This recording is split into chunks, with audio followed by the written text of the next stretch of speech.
Je dirige l'ensemble Obsidienne, qui est spécialisé dans la musique du Moyen-Âge jusqu'à la Renaissance, et qui a pour particularité de présenter beaucoup d'instruments du Moyen-Âge qui accompagnent la voix, le roi des instruments aussi.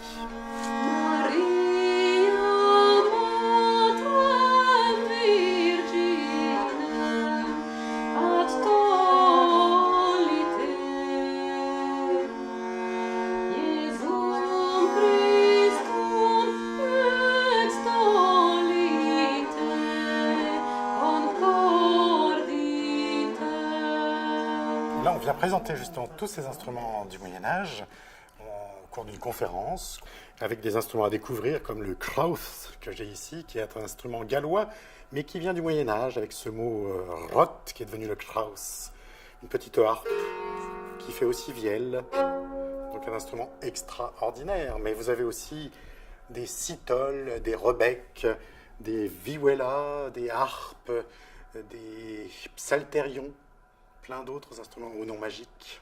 On est très content parce que c'est des instruments qui sont rarement joués. On les trouve aussi beaucoup dans les fêtes médiévales, mais surtout en extérieur. Donc là, c'est l'occasion de découvrir à l'intérieur d'un théâtre ou à l'intérieur d'un auditorium des instruments qui sont les bas instruments, les instruments doux en particulier, qui sont des instruments souvent raffinés qu'on ne peut pas toujours sortir dehors. Donc c'était l'occasion aussi, dans une fête médiévale, de découvrir d'autres instrumentariums.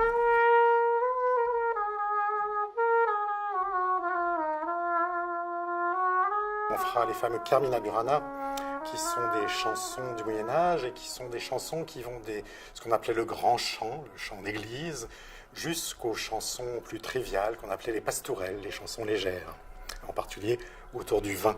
Les fameuses Carmina Burana se feront avec des costumes et c'est au théâtre. Donc on joue les scènes, il y a beaucoup de textes parlés mélangés à la musique, on bouge, on chante, on danse un tout petit peu même, on va jusqu'à faire promouvoir tous ces textes magnifiques avec ces instruments magnifiques.